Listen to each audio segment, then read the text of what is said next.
Good morning class. आज हम लोग फिर से उस आधा रेस्पिरेटरी सिस्टम में जो बच गया था उसको हम आज जो है हम लोग पूरा करेंगे, क्योंकि हम लोग फेफड़ा तक आते आते छोड़ दिए थे। फेफड़ा तक आते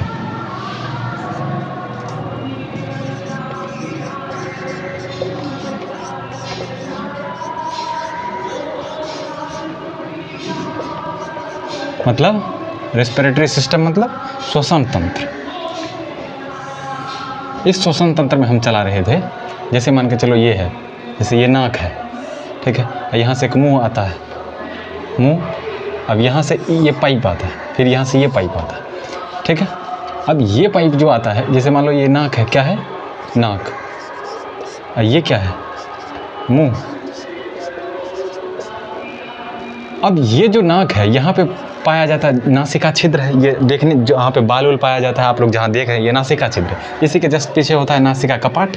यहाँ पे होता है ऑल्फैक्टरी सिस्टम मतलब घ्राणा क्षेत्र। घ्राणा क्षेत्र मतलब होता है आदमी को सूंघने की क्षमता होता है। ये दूसरे जीवों में होता है, जैसे बिल्ली और कुत्ता में यह सबसे बड़ा, यह बहुत बड़ा होता है। इसलिए अगर आप लोग मीट उट बनाइएगा तो देखते होंगे कि मतलब सब पहले से बिल्ली उल्ली नहीं दिखती थी, लेकिन उस दिन आ जाती है, क्योंकि उसको बहुत दूर से सुगंध लग जाता है, इसीलिए आ जाती है, ठीक है। तो जहाँ पे ये मुंह और यहाँ नाक दोनों मिल जाता है, दोनों का रास्ता जो एक हो जाता है सेम, जहाँ पे दोनों आके मिलता है उसको कहते हैं फेरिंग्स। फेरिंग्स कहते हैं इसको। इसी के नीचे होता है एक लैरिंग्स कहते हैं। यहाँ पे वॉइस बॉक्स पाया जाता है। एपिग्लोटिस का ढक्कन लैरिंग्स पर ही होता है, तो लैरिंग्स हो गया यहाँ पे। अब इसके नीचे जो है दो नली जाता है, दो नली। एक तो यहाँ पे एपिग्लोटिस का ढक्कन होगा, अगर जब भोजन निकलते हैं तो इसको ढक देता है। इसमें भोजन जाता है, इसमें सांस जाता है, मतलब हवा जाता है जब हम लोग सांस लेते हैं तो। लेकिन इसी को कहते हैं हम ट्रेकिया। ट्रेकिया कहते हैं। अब देखो मैं बढ़िया से ट्रेकिया बनाता हूँ। जैसे ये है, ज़्यादा बड़ा बन के लगता है।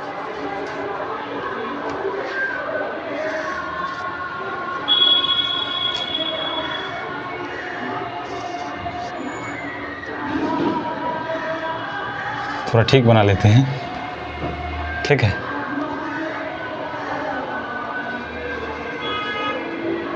ये हो गया ट्रेकिया। तो मान लो अब जो है यहाँ पे इस ट्रेकिया के अंदर एक, ट्रेकिया में एक कुंडल मरा रहता है, कुंडल जैसा रचना पाई जाती है। ये पूर्ण नहीं होता, बता दिए थे, सी के जैसा होता है। हाइलीन का परत कहते हैं इसको, हाइलीन।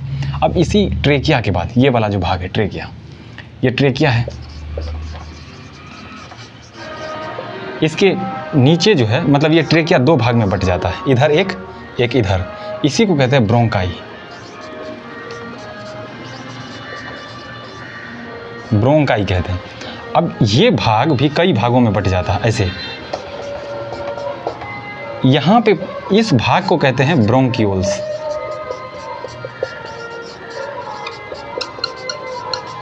ब्रोंकियोल्स कहते हैं। अब यहाँ पे जो ब्रोंकियोल्स के मुंह पर एक रचना पाई जाती है, इसको कहते हैं एल्वियोली। दोनों तरफ पाया जाता है, इसको क्या कहेंगे, एल्वियोली।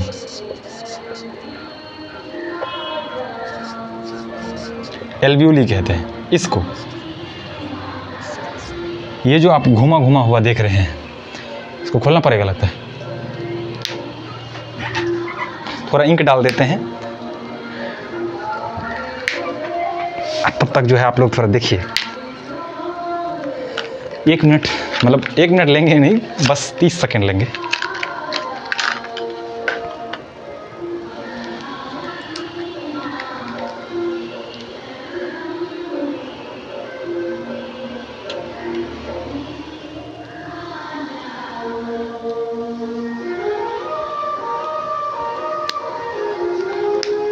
क्योंकि दिखता नहीं था ना, इस वजह से हमको लगाना पड़ा।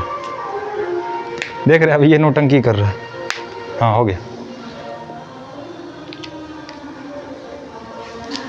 तो ये ब्रोंकियोल्स है।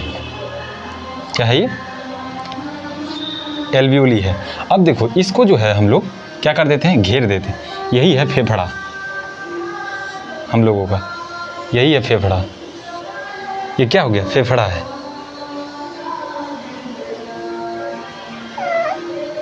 ये क्या है, मतलब मानव में कितना लंग्स रहता है? 2 लंग्स रहता है, मतलब फेफड़ा। ये जो फेफड़ा है गुलाबी कलर का होता है, रंग कैसा होगा? गुलाबी। स्पंजी होता है, मतलब फूल पचक सकता है, स्पंजी होता है, कोमल होता है। एक ऑप्शन में आता है फेफड़ा होता है, और उसके बाद ऑप्शन में रहेगा गुलाबी होता है, स्पंजी होता है, कोमल होता है, और डी में रहेगा इसमें से सभी। तो किस में मारिएगा आप लोग? डी, इनमें से सभी मारिएगा। तो हम लोग जैसे ही इसमें सांस लेते हैं तो इसमें ऑक्सीजन जाता है, हवा जाता है। तो हवा में हम लोग क्या देखे थे? नाइट्रोजन मिला होता है 78%, कार्बन भी मिला होता है CO2 0.03%, और जो मिला होता है ऑक्सीजन, ये कितना परसेंट मिला होता है? 21%। ये तीनों मिल के जाता है इसमें, ठीक है। लेकिन हमारा जो फेफड़ा है, ये एल्वियोली जो है, एल्वियोली ये घूमे सा रचना जो है ब्रोंकियोल्स पर, यही एल्वियोली क्या करता है? इसमें से केवल ऑक्सीजन को छांट लेता है, और ये जो दोनों गैस है नाइट्रोजन और कार्बन डाइऑक्साइड, इसको फिर से बाहर फेंक देता है, लेकिन ऑक्सीजन को पकड़ लेता है एल्वियोली। इसमें फेफड़ा में आता है कौन सी? ब्लड में होता है आरबीसी के अंदर होता है। ब्लड में जो आरबीसी होता है, लाल रक्त कोशिका जो होता है, आरबीसी जो होता है कणिका, लाल रक्त कणिका, उसमें होता है क्या? हीमोग्लोबिन। अब हीमोग्लोबिन क्या करता है? ये ऑक्सीजन जो फेफड़ा छांट के रखा था पहले से, O2 जो यहाँ छांट के रखा था, इस O2 को हीमोग्लोबिन पकड़ लेता है। कौन? हीमोग्लोबिन पकड़ लेता है। जैसे देखिए, हीमोग्लोबिन पकड़ के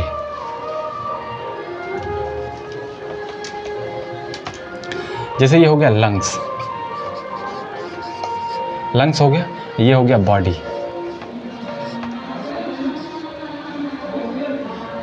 तो हमारा क्या करता है? लंग्स में ऑक्सीजन मिलता है, ऑक्सीजन को पकड़ के कौन ले जाएगा? हीमोग्लोबिन। तो यहाँ से हम कहेंगे लंग्स से किधर जाएगा? बॉडी में। लंग्स से, फेफड़ा से बॉडी में जाएगा, पूरे शरीर के अंदर। क्योंकि ब्लड जो है जैसे ही फेफड़ा से हार्ट में जाता है तो हार्ट पूरे शरीर में ब्लड को भेज देता है। इसलिए कहते हैं कि लंग्स से ब्लड पूरे शरीर में जब जाएगा तो वो हीमोग्लोबिन लेके जाएगा, मतलब हीमोग्लोबिन के साथ जो है O2 लेके जाएगा। इसीलिए कहते हैं कि हीमोग्लोबिन के साथ O2 लेके जाता है। मतलब जो O2 लंग्स छांट के रखा था, जैसे ही लंग्स में ब्लड आता है, फेफड़ा में ब्लड आता है, उस ब्लड में लाल रक्त कणिका होता है, और वही उसी में हीमोग्लोबिन होता है। हीमोग्लोबिन क्या करता है? ये O2 को पकड़ लेता है। मतलब आरबीसी में हीमोग्लोबिन होता है, आरबीसी O2 को पकड़ ले, ये हीमोग्लोबिन होता है, हीमोग्लोबिन O2 को पकड़ लेता है। अब O2 को जैसे ही पकड़ता है, फेफड़ा से ब्लड जाता है पूरे शरीर में, मतलब पूरे शरीर में जैसे जाएगा तो हीमोग्लोबिन के साथ ऑक्सीजन भी जाएगा। इसीलिए पूरे शरीर का कोशिका जो है सब ऑक्सीजन को पकड़ लेता है, क्योंकि उसको भी शोषण करना है, भोजन बनाना है। तो भोजन तभी बनेगा जब ऑक्सीजन रहेगा। सब कोशिका को भोजन बनाना होता है तो उसके लिए ऑक्सीजन की ज़रूरत पड़ती है। ऑक्सीजन किसके द्वारा मिलेगा? ब्लड के थ्रू। अब ये ब्लड में मिला रहेगा ऑक्सीजन, मतलब हीमोग्लोबिन लेके जाएगा, इससे पूरे कोशिका ले लेगा, सब कोशिका लेगा थी जो ब्लड। इसको कहते हैं ऑक्सी हीमोग्लोबिन। क्या कहते हैं? Oxy haemoglobin. जैसे जब ब्लड जो है कोशिका से आने लगता है, मतलब ब्लड कोशिका में पहुंचा देता है ऑक्सीजन, जब वहां से आने लगता है, पूरे शरीर से ब्लड जो है आने लगता है फेफड़ा में, तो कोशिका जब मतलब कोशिका के अंदर पाचन होता है, मतलब वहाँ जो भोजन बनाता है कोशिका, तो उससे कार्बन डाइऑक्साइड बनता है, CO2। अब हीमोग्लोबिन को कहता है कि तू खलिए क्यों जाएगा, CO2 लेके जाओ। तो पूरे शरीर में जो CO2 बना है भोजन करने के दौरान, कोशिका जब भोजन करता है तो वहाँ CO2 बनता है, ठीक। कोशिका जब शोषण करता है तो अब उस CO2 जैसे ही हीमोग्लोबिन वापस आएगा ब्लड लेके शरीर से जब ब्लड लेके वापस आएगा फेफड़ा में, तो कोशिका क्या कहेगा कि भाई तू खलिया मत जा, तू हमारे कार्बन डाइऑक्साइड को भी ले जा। तो हीमोग्लोबिन ही CO2 को भी लेके आता, कहाँ से? बॉडी से फेफड़ा में। इसीलिए देखिए तीर का चिन्ह इधर ही है। जब लंग्स से बॉडी जाएगा तो हीमोग्लोबिन ऑक्सीजन लेके जाएगा। ये होता है शुद्ध रक्त। जैसे ही फेफड़ा जो है ऑक्सीजन मिला देता है रक्त में, तो ये हो जाता है शुद्ध रक्त। ये होता है अशुद्ध रक्त। अक्षर देख लीजिएगा बाद में हम बोल रहे हैं। तो अशुद्ध रक्त आता है, बॉडी से फेफड़ा में आता है अशुद्ध रक्त। ये इसमें कार्बन डाइऑक्साइड मिला होता है, देखिए। तो ये हो गया फेफड़ा, क्योंकि लंग्स से जब बॉडी में जाएगा तो O2 ऑक्सी हीमोग्लोबिन होगा, ऑक्सी हीमोग्लोबिन, क्योंकि ऑक्सीजन मिला होता है इसीलिए ऑक्सी हीमोग्लोबिन। और जब बॉडी से लंग्स में आएगा तो कार्बोक्सी हीमोग्लोबिन, क्योंकि कार्बन मिला होता है तो कार्बोक्सी हीमोग्लोबिन। देखो ये फेफड़ा है, इस फेफड़ा में मान के चलो कभी बलगम सब जब जम जाता है, खेखार जिसको कहते हो, वो सब अगर जम गया, बलगम मतलब बलगम होता है, तो वो बलगम क्या करता है, इस एल्वियोली पर जम जाता है। जैसे ही जम जाएगा तो उस पर अब उसी बीमारी को कहते हैं दम्मा। अब जब बलगम जम जाएगा तो सांस लेने में दिक्कत नहीं करेगा, तो इसीलिए बूढ़े लोग सब ज़्यादा करता है। तो इस तरह की चीज़ें, इसको कहते हैं बलगम। जब बलगम से जब फेफड़ा जम जाता है तो इसको कहते हैं दम्मा। अगर मान के चलो बलगम नहीं है तो भी जाम हो गया तो कैसे जाम हो जाएगा, जैसे मान लो बैक्टीरिया है, वायरस है, कवक हो गया, फंगी, ये सब अगर जम जाएगा इस पर तो इस बीमारी को कहते हैं निमोनिया। बैक्टीरिया, वायरस, फंगी सब के कारण जब जम गया तो निमोनिया। लेकिन एक और बीमारी होता है, अगर इस एल्वियोली में ही छेद हो जाएगा तो उस बीमारी को कहते हैं टीबी। टीबी बीमारी कहते हैं, छेद हो जाएगा फेफड़ा में। अब मान के चलो जब छेद हो गया तो अशुद्ध रक्त भी हमारे शरीर में जा सकता है, नहीं जाएगा, क्योंकि यही तो छांटता है, इसमें छेद हो गया तो जा सकता है, तो बीमारी भयंकर हो जाता है टीबी जी। तो ओवरऑल हम फेफड़ा के बारे में अभी देख चुके हैं। देखो फेफड़ा क्या करता है, जैसे मान के चलो एगो फेफड़ा खराब हो गया लोग का, सीधा करो, एडजस्ट,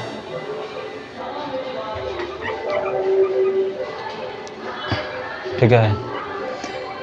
देखो अब ये फेफड़ा जो है, मान के चलो कोई तरह की दिक्कत हो गया तो एगो फेफड़ा काट के निकाल दो, इस फेफड़ा को काट के निकाल दोगे तो एको फेफड़ा पर काम कर लेगा। लेकिन अगर आप एक फेफड़ा काट के दूसरा फेफड़ा इसमें लगा रहे हो, बढ़िया फेफड़ा, ये खराब है तो इसको काट के हटा दो, दूसरा फेफड़ा लगा रहे हो, इसको कहते हैं मोनो लंग्स ट्रांसप्लांट। अगर दोनों खराब होगा तो दोनों बदलना पड़ेगा, ठीक है। तो देखो क्या करता है, इस लंग्स में एक होता है टाइडल वॉल्यूम। ये क्या होता है, मतलब जितनी एक बार में हम कितना सांस ले रहे हैं या छोड़ रहे हैं, समझने के लिए ऐसे समझ लो कि एक बार में हम कितना सांस ले रहे हैं उसी को टाइडल वॉल्यूम कहते हैं, या एक बार में कितना सांस छोड़ रहे हैं। तो ये होता है 500 उस या 500 ml, नहीं, हाँ 500 ml होता है, ठीक है, 500 उस कह सकते हो इसको। तो एक बार में हम कितना सांस लेते हैं या छोड़ते हैं, 500 उस। ये फेफड़ा का टाइडल वॉल्यूम है, ज्वारीय मात्रा। एक होता है फेफड़ा की जो, ये तो इतना आता है, लेकिन ऐसा ज़रूरी थोड़ी है, मान लो कोई गोदाम है तो उसमें कुछ अनाज रख देते हैं, तो ज़रूरी थोड़ी है कि जितना बड़ा गोदाम होगा पूरा अनाज भर के रखेंगे। लेकिन फेफड़ा का जो अपना जगह होता है वो होता है, उसको कहते हैं टोटल लंग्स कैपेसिटी, मतलब टोटल लंग्स कैपेसिटी, TLC। ये होता है 6000 ml, समझ रहे हो, 6000 उस। तो फेफड़ा का अपना खुद का क्षमता होता है 6000 ml का,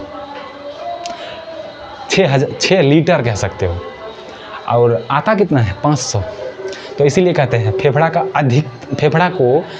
का अधिकतम सांस लेने की क्षमता कितना है, तो कहते हैं 6000 उस या 6000 ml या 6 लीटर।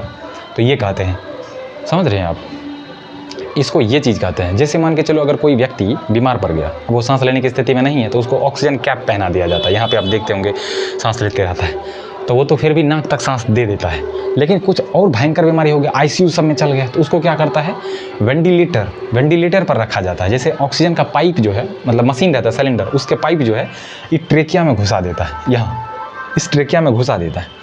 अब ये सांस लेगा, मतलब यहाँ ऑक्सीजन छोड़ देगा, क्योंकि फेफड़ा को अपने आप ऑक्सीजन की पूर्ति होगी, सांस खींचना नहीं पड़ेगा, क्योंकि पेशेंट को सांस खींचा नहीं जाता उस समय, इतना भारी बीमारी हो जाता है। मतलब ICU में तो जानते ही कितना गंभीर पेशेंट जाता है, इसलिए इसको सांस खुद दिया जाता है पाइप की मदद से। इसको कहते हैं वेंटिलेटर पर हो गया पेशेंट, ठीक है। तब इसके बाद आता है, देखो यहाँ से हमारा जो श्वसन है वो फेफड़ा हमारे हीमोग्लोबिन के साथ ऑक्सीजन बॉडी तक भेज चुका था। अब देखो क्या होता है, कोशिका के अंदर श्वसन होता है। इतना तक समझ गए?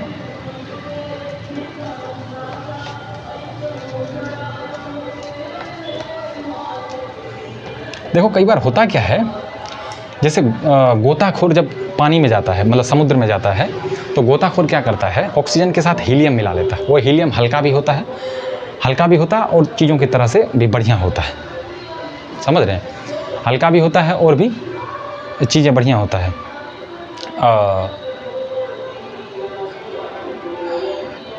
तो जब कम दूर में अगर जाता है, कम दूर में अगर जाता है तो वहाँ पे समुद्र के कम गहराई में जाएगा, मतलब गोताखोर, तो वहाँ पे नाइट्रोजन मिला लेता है, ठीक है।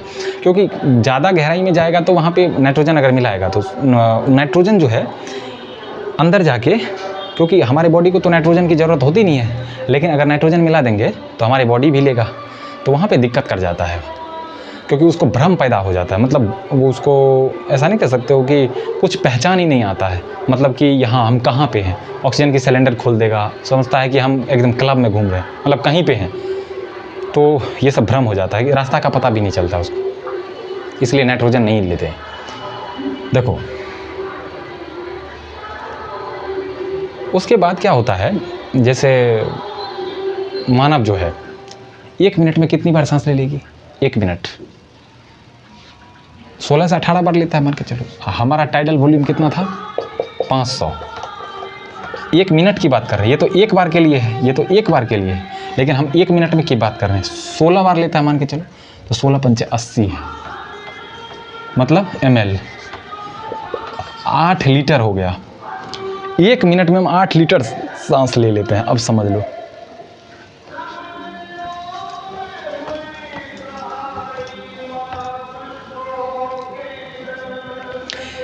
ठीक है। तो 1 मिनट का जो 1 मिनट के लिए जो टाइडल वॉल्यूम होगा वो 8 लीटर होगा, समझ रहे हैं। अब देखो क्या होता है, अब देखो क्या होता है, जैसे हमारा शरीर के अंदर जो है ऑक्सीजन जा चुका है, तो इसके बाद कहाँ जाएगा? ब्लड से ऑक्सीजन कोशिका में जाएगा, इसीलिए कहते हैं कोशिकीय श्वसन।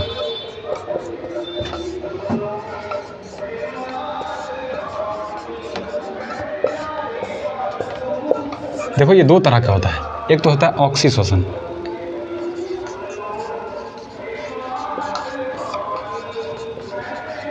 मतलब एरेबिक श्वसन, एक होता है एनेरेबिक श्वसन, इसको कहते हैं अनॉक्सी श्वसन।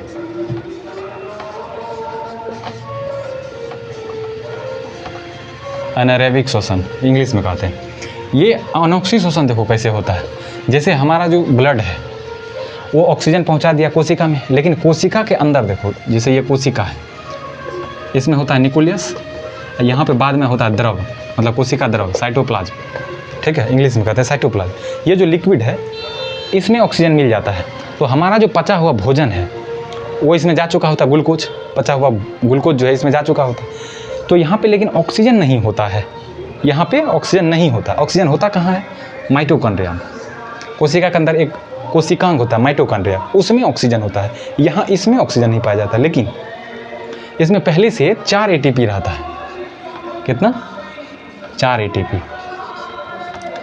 ये 4 ATP जो जैसे इसमें ग्लूकोज पहुंचता है, ग्लूकोज पचे हुए भोजन ग्लूकोज पहुंचता है, ये 4 ATP मिलकर इसको तोड़ना शुरू कर देता है ग्लूकोज को। अब जैसे ग्लूकोज को तोड़ेगा ये 4 ATP मिलकर, इससे 2 पायरुविक एसिड मिलेगा। क्या? 2 पायरुविक एसिड मिलेगा। इसको कहते हैं ग्लूकोज टूट के 2 पायरुविक एसिड बनता है। लेकिन इस 4 ATP मिलकर जो तोड़ता है, इसमें से 2 ATP तो खर्चा होता है, 2 ATP बच जाता है, 2 ATP बच जाता है। इस क्रिया को कहते हैं ग्लाइकोलाइसिस। जब ग्लूकोज टूट के पायरुविक एसिड में बदलता है तो इसको कहते हैं ग्लाइकोलाइसिस। देखो एक पायरुविक एसिड से कितना? एक पायरुविक एसिड से मिलता है 18 ATP। कितना? 18 ATP। और 2 पायरुविक एसिड से कितना मिलेगा? 36 ATP। 36 ATP। हम बताए थे यहाँ जो 4 ATP था, 4 ATP था, इसमें से 2 खर्च हो चुका है। ये जो काम हो रहा है ये ऑक्सीजन के अब्सेंस में हो रहा है, बिना मतलब अनऑक्सी श्वसन है ना, तो ऑक्सीजन के अब्सेंस में, मतलब यहाँ पे ऑक्सीजन की अनुपस्थिति है, तो अनुपस्थिति, ऑक्सीजन की अनुपस्थिति में ग्लूकोज टूट के पायरुविक एसिड बना है। अब पायरुविक एसिड जाएगा माइटोकॉन्ड्रिया में। कहाँ पे? ये पायरुविक एसिड जाएगा माइटोकॉन्ड्रिया में। माइटोकॉन्ड्रिया में रहता है ऑक्सीजन। क्या रहता है? ऑक्सीजन। अब ये पायरुविक एसिड का जो है माइटोकॉन्ड्रिया में पाचन होता है। कैसे? ऑक्सीजन के प्रेजेंस में, इसीलिए कहते हैं ऑक्सी श्वसन। इसीलिए क्या कहते हैं? पायरुविक एसिड का 2 पायरुविक एसिड का ऑक्सी श्वसन होगा। तो 1 पायरुविक एसिड से 18 बना था, 2 पायरुविक एसिड से 36 ATP बनता है। यही हुआ ऑक्सीजन। देखो ऑक्सीजन गया माइटोकॉन्ड्रिया में, अब माइटोकॉन्ड्रिया में पहले से ऑक्सीजन फेफड़ा पहुंचा चुका होता है। अब यहाँ से पायरुविक एसिड जैसे माइटोकॉन्ड्रिया में जाएगा तो ये ऑक्सीजन के प्रेजेंस में होगा, ऑक्सीजन की उपस्थिति में, तो दोनों पायरुविक एसिड मिलकर एक पायरुविक एसिड 18, दो पायरुविक एसिड 36 एटीपी देता है। और ये 36 एटीपी मिला के यहाँ पे बन जाता है 36 एटीपी। लेकिन यहाँ पे ग्लाइकोलाइसिस के दौरान बताए थे कि ऑक्सीजन के अनुपस्थिति में जब ग्लूकोज टूट के पायरुविक एसिड में बदलता है तो उस ग्लूकोज को तोड़ने के लिए 4 एटीपी रहता है, उसमें से 2 खर्चा होता है, 2 बच जाता है। इसको कहते हैं ग्लाइकोलाइसिस के दौरान एटीपी का लाभ होता है, एटीपी का लाभ होना। तो पूछेगा ग्लाइकोलाइसिस के दौरान कितने एटीपी का लाभ होता है, तो कहोगे 2। तो अब ये जो 2 एटीपी बचा था, यही 2 एटीपी मिल के 2 एटीपी मिल जाता है इसमें, ये बना देता है 38 एटीपी। अब समझ लो 38 एटीपी अगर मिल गया तो एक ग्लूकोज बना, यही ऊर्जा है। 38 एटीपी मिल के एक ग्लूकोज बनाता है, ये ऊर्जा है। यही अब हमारे शरीर के लिए काम करने के लिए, जो हमारे शरीर को काम करने के लिए ऊर्जा चाहिए होता है, तो अब ऊर्जा बन चुका है। 38 एटीपी से मिलके बनता है। पूछेगा कितने एटीपी से मिलके ऊर्जा बनता है, एक ग्लूकोज बनता है, तो 38 एटीपी से मिलके बनता है। समझ गया? इतना में दिक्कत है किसी को? पायरुविक एसिड गया माइटोकॉन्ड्रिया में रहता है ऑक्सीजन, वहाँ माइटोकॉन्ड्रिया में चलता है क्रेब्स चक्र, क्योंकि ये क्रेब्स नामक वैज्ञानिक खोजा था ये क्रेब्स चक्र चलने का काम। माइटोकॉन्ड्रिया में चलता है क्रेब्स चक्र। क्रेब्स चक्र के दौरान बनता है ये पायरुविक एसिड टूट के ग्लूकोज बनता है, एटीपी बनाता है। एक पायरुविक एसिड से बनता है 18, 2 पायरुविक एसिड से बनता है 36। अब 2 ग्लाइकोलाइसिस क्रिया के दौरान एटीपी बच जाता है, तो इसमें जुटता है और ये जुट के बनाता है 38 एटीपी। 38 एटीपी से बनता है एक ग्लूकोज, यही हमारे लिए ऊर्जा है। अब हमारा शरीर काम कर लेगा। इतना में किसी को दिक्कत है तो बोला जाए, ठीक है? तो माइटोकॉन्ड्रिया में क्या होगा? क्रेब्स चक्र। क्रेब्स चक्र के दौरान ऊर्जा बनता है। अब देखो, ये तो हो गया ये कोशिकीय शोषण। कोशिकीय शोषण मतलब कहते हैं कोशिका के अंदर होता है तो उसको कहते हैं आंतरिक शोषण। एक शोषण 2 प्रकार की होती है, शोषण 2 प्रकार की। जैसे देखो ये हो गया शोषण 2 टाइप का होगा, एक होता है आंतरिक, एक होती है बाह्य शोषण। आंतरिक मतलब कोशिका के अंदर, बाह्य मतलब फेफड़ा में या ब्लड के द्वारा जो जितना भी ऑक्सीजन का काम होता है। कोशिका के बाहर के शोषण को बाह्य शोषण, कोशिका के अंदर आंतरिक शोषण कहते हैं, ठीक है? समझ में आया? फेफड़ा में जो शोषण होगा उसको बाह्य शोषण कह सकते हैं, और जो कोशिका के अंदर होगा वो आंतरिक शोषण होगा।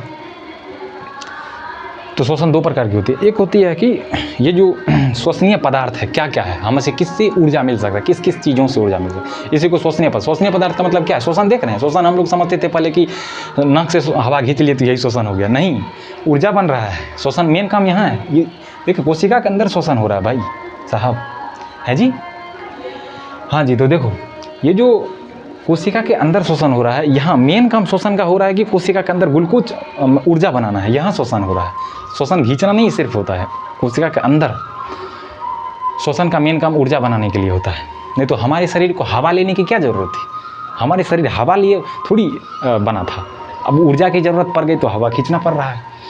तो ये काम होता है, ठीक है? आंतरिक शोषण समझ गए, जो कोशिका के अंदर होगा, जो कोशिका के बाहर होगा बाह्य शोषण होगा।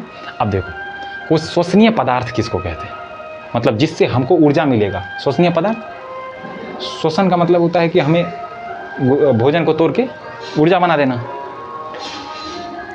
अब देखो हमें श्वसनीय पदार्थ का मतलब ये है कि जिससे ऊर्जा मिलेगा श्वसनीय पदार्थ होगा। श्वसनीय पदार्थ में आता है कार्बोहाइड्रेट, एक आता है वसा से भी ऊर्जा मिलता है, प्रोटीन से भी ऊर्जा मिलता है। तो ये तीनों हो जाएगा, कार्बोहाइड्रेट, वसा, प्रोटीन। तो ये याद रखना, ठीक है? अब ये चैप्टर हो गया ख़त्म। मिलेंगे अगली वीडियो में, तब तक के लिए जय हिंद।